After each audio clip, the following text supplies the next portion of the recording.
ये क्वेश्चन किसी JEE mains के अंदर आया और उसके बाद से ये डिबेट हमेशा बनी रही कि ये एरोमेटिक कंपाउंड है या नहीं है, ये क्या एंटी एरोमेटिक है, ये क्या ब्रिज कंपाउंड है, ये क्या नॉन एरोमेटिक है। हर किसी के अपने आर्गुमेंट्स हैं।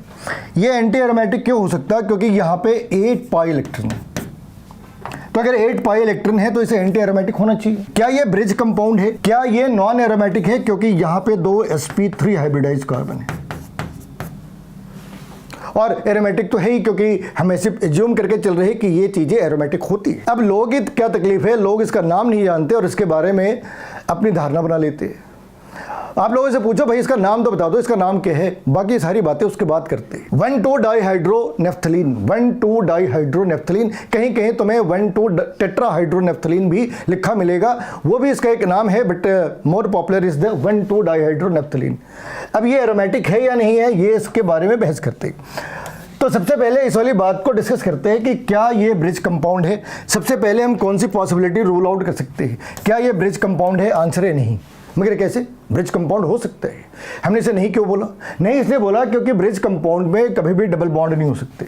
Bridge headed carbon can not be sp2 hybridized, तो इसलिए ये ब्रिज हेड तो नहीं है। क्या ये नॉन एरोमेटिक है? क्या ये नॉन एरोमेटिक है? क्या ये एंटी एरोमेटिक है? अब ये एरोमेटिक है, एंटी एरोमेटिक है, नॉन एरोमेटिक है, इसके लिए कुछ साइंटिफिक डिटेल्स चाहिए। लेकिन उसके पहले जो ऑब्जर्वेशन है उसके बारे में बातें करते हैं। ये यूजुअली अनरिएक्टिव होते हैं। अनरिएक्टिव होना एरोमेटिक कंपाउंड की आइडेंटिटी है।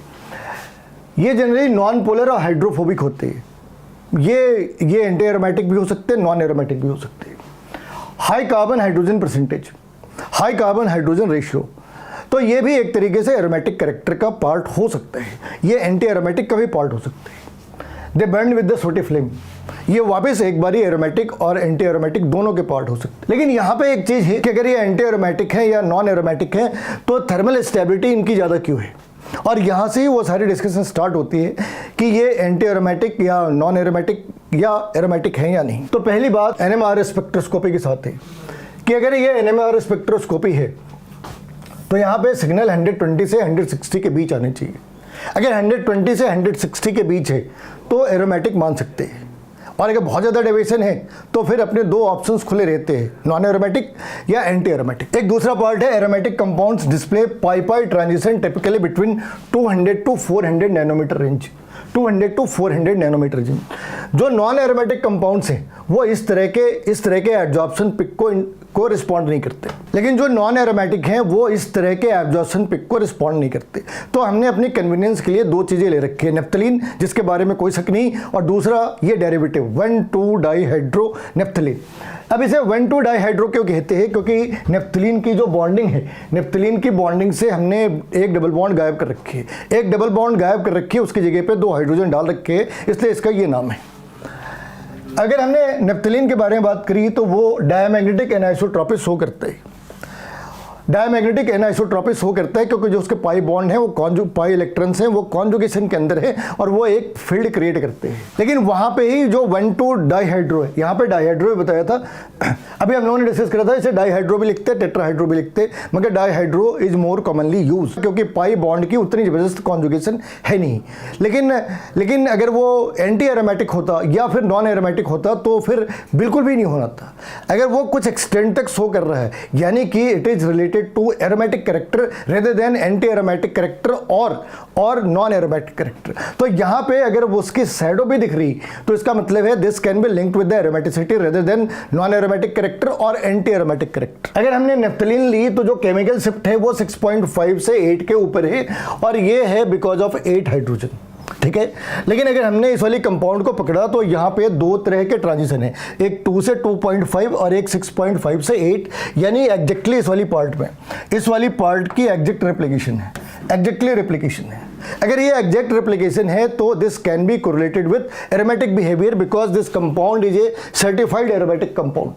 अगर वो एक सर्टिफाइड एरोमेटिक कंपाउंड है और ये बिहेवियर उसके साथ अटैच करती है, सिमिलर है, तो इसका ये मतलब है कि ये भी एरोमेटिसिटी से लिंक्ड है। It can not be linked with the anti aromatic और नॉन एरोमेटिक कैरेक्टर। एक आर्गुमेंट और भी हो सकती है कि अगर हमने नेफ्थलीन की बात करी तो यहाँ पे heat of hydrogenation 49 kilo calorie है, 49 किलो कैलोरी, यानी कि ये कहीं ना कहीं रिलेक्टेंस शो करता है कि वो रिएक्ट करने की कंडीशन में नहीं है। लेकिन जो दूसरा पार्ट है उसकी जो वैल्यू है वो 20 किलो कैलोरी ज़्यादा है, यानी कि वो इसके कॉम्परेटिवली ज़्यादा रिएक्टिव है। लेकिन अगर वो एंटी एरोमेटिक होता तो ये वैल्यू ऑलमोस्ट 4 टाइम्स ज़्यादा हो सकती थी।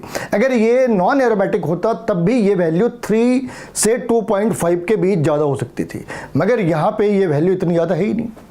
अगर ये वैल्यू इतनी ज़्यादा है ही नहीं तो इसका क्या मतलब है? ये कहाँ से लिंक कर सकते हैं? इसे लिंक कर सकते हैं एरोमेटिक बिहेवियर से। तो फाइनली क्या है, whether it's aromatic, anti aromatic, non aromatic, ये जो डाटा है ये इस बात को प्रूव कर रहा कि ये एंटी एरोमेटिक भी नहीं है, ये इस बात को प्रूव कर रहा कि ये नॉन एरोमेटिक भी नहीं है, और ये इस बात को प्रूव कर रहा कि ये प्योर एरोमेटिक कंपाउंड्स भी नहीं है। तो फिर है क्या? तो हम इसे कह सकते हैं extended conjugation, extended aromatic character. अब सवाल ये है कि इतनी सारी डिस्कशन कर क्यों रहे हैं? कर इसलिए रहे क्योंकि एक जेईई मेंस के सवाल में उन्होंने इसको डाल दिया। अब क्या है, कुछ लोग अपनी मर्जी से लिखते हैं कि ये नॉन एरोमेटिक है, कुछ के दिल में ख्याल आता है उसे कहते हैं एंटी एरोमेटिक है, वो बिना देखे कि इसके पास 2 sp3 हाइब्रिडाइज कार्बन है।